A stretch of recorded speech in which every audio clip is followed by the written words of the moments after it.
I'm in Earlsford, a town where every year they dedicate a festival to watercress, a superfood which gained mass popularity in the Victorian era due to the improvement of rail infrastructure, one such railway being the Watercress Line.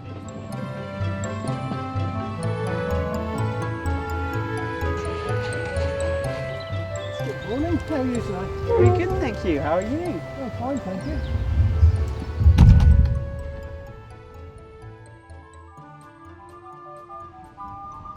Oh, my name is Richard.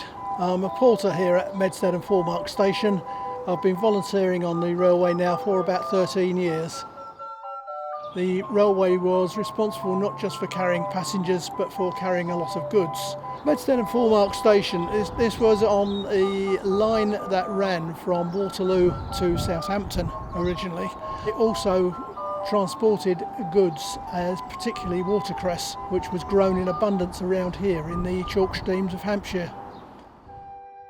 Today the Watercress Line is a tourist destination where many guests visit a year to learn about its history, enjoy bespoke experiences and also find out about delivering the goods.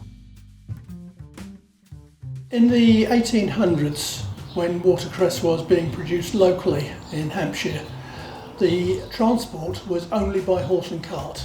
So there was a very limited distance that the produce could be transported before it perished and became unusable. With the advent of the railways, that sped up the journey times, increased the distance that the produce could be transported, and opened up complete new markets for the farmers.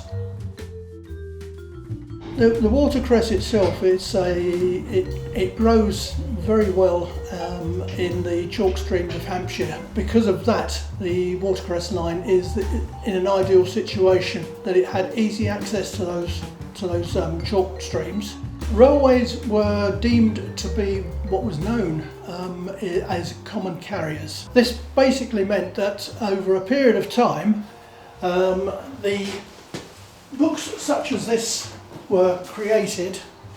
This actually indicates distances to any other railway station in the country, and based on this distance and the type of goods that were being transported, that deemed the tariff for the particular items.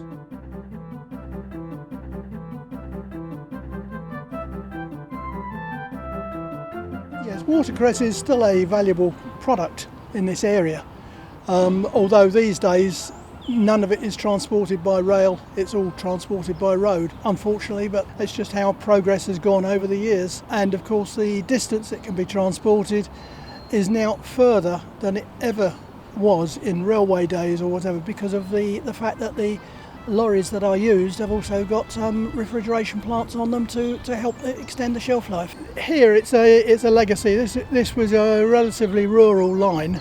The way that it survived was by carrying goods, most of it which came from agriculture, whether it was watercress, livestock, other kind of grain that was going to and from markets.